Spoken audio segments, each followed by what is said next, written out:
Mind if I just threw mine on? Yeah, please. And fire away any question you guys got. Jay, obviously coming into this match, you knew Virginia's always a tough battle. I mean, you get that early goal, you really feel like that really helped you guys kind of push forward and play with a lot of confidence.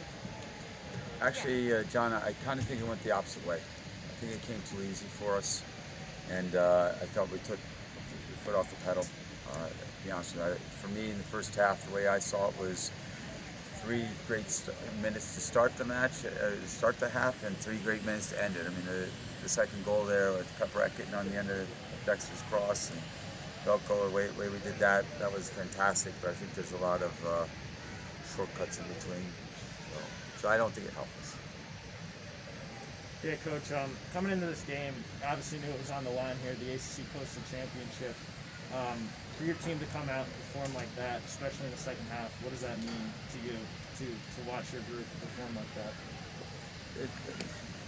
These guys are, they come through a lot. When you start looking back at the summertime and what they've done to get ready to be in this position here, the consistency there, the resiliency of dealing with COVID and all those factors there. I mean, we held fort here in Pitt where we went undefeated. We were road warriors as well, so to see them play like this just shows that they're getting stronger and stronger as we go through it, and they're ready for the next challenge.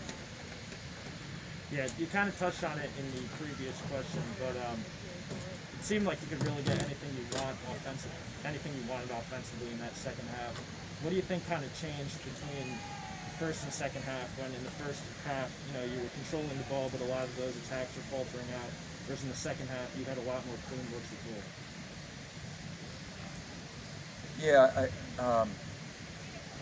I don't think we looked to damage them whatsoever after our first goal. We sat back. People were too deep, too easy to pass the ball backwards. I don't think they played to punish them enough. And we were lacking a little bit of energy there on both sides of the ball. We inserted both Luke Pepperak and Luke Mort, and their activity up high really helped us out and stepped it up. And it paved the way for us at halftime to talk about this is what's more of what we'd like to see. Coach, cleaning things up in terms of on the defensive end, you guys, in the fall season, at least gave up some goals here and there in every game, but in the spring you've had a few more clean sheets. Is that something, heading into the postseason play now, that it's a good sign in terms of keeping teams off the scoreboard? Yeah, John, obviously, you've got the right opinion there. It certainly has always been healthy if you can shut out the opponent. And we left it, hanging last fall when it was something we were working on, since the beginning of preseason. But it starting to work together. The guys are coming up with their plays, and you two collectively, it's a lot better. I mean, the press and the work by everybody on the team. So, and I think also the pieces, the guys coming off the bench are able to do the same type of work. So, yeah, it's going to be very helpful, I think, if we can do that. I mean, everybody's going to talk about how we're not scoring goals this spring, and it's like really we've left so many hanging there. We just missed hit crossbars, posts. Keepers have made tremendous saves, so I think that if we can let a few more of those fall and keep a clean sheet with making plays there, that we'll be in a good position to advance. What's the approach now? You've got Clemson, and then you're preparing for the NCAA tournament. It's a rematch with Clemson, obviously, and just your thoughts on really what's ahead. Yeah, well, I gotta hope that by being the coastal champions of the ACC, that gets us into the tournament and hopefully a top seed. So that means that we have a future. There's a lot of teams right now are done. They're getting ready to play golf and finish up their final exams while we're getting ready to play.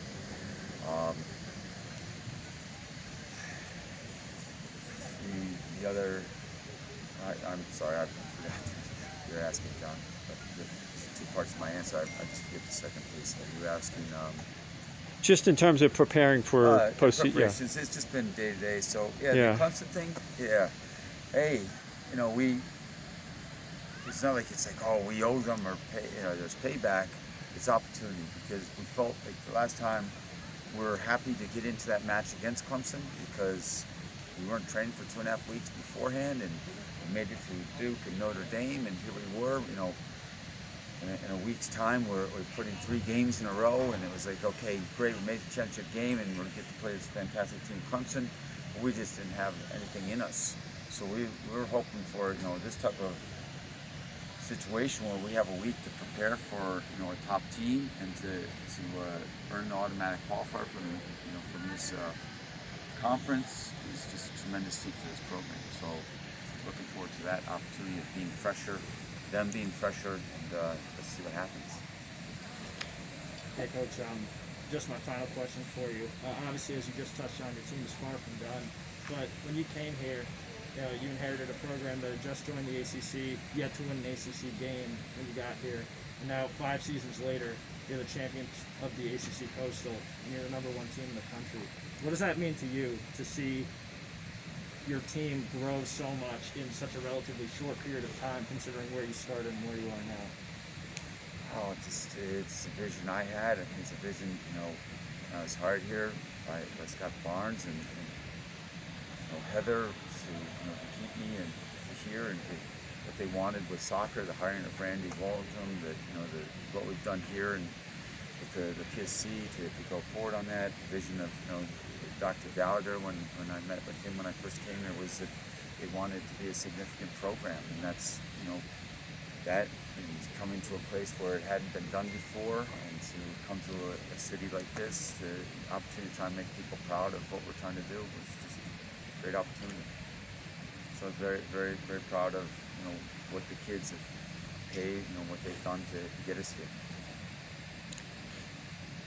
Just a quick quote maybe on the 2 local players, Luke Peperak and Mort, just coming through. They're part of this rotation that you have now. Just maybe some quick thoughts on them. Yeah, I think one is it's a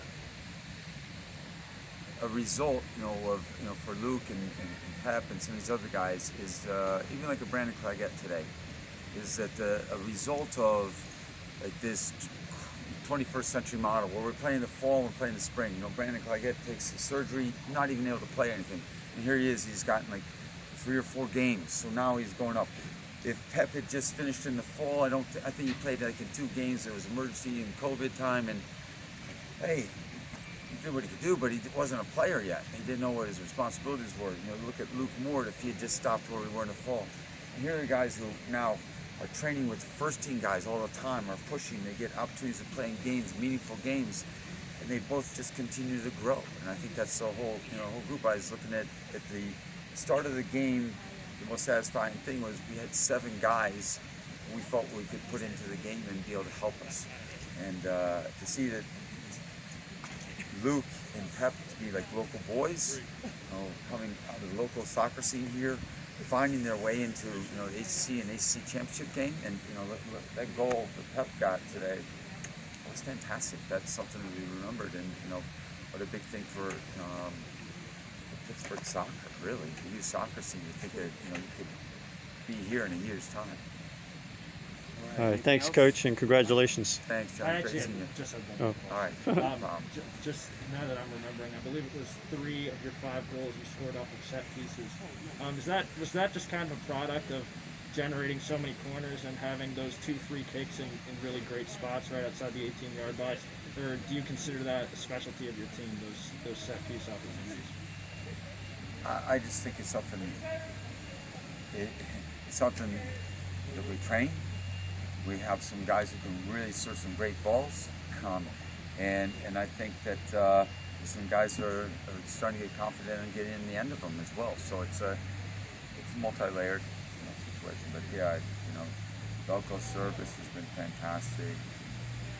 You know, Arturo and Bryce getting on the end of things, they've been good. So yeah, like I said, we train it obviously. It's a great way to get goals.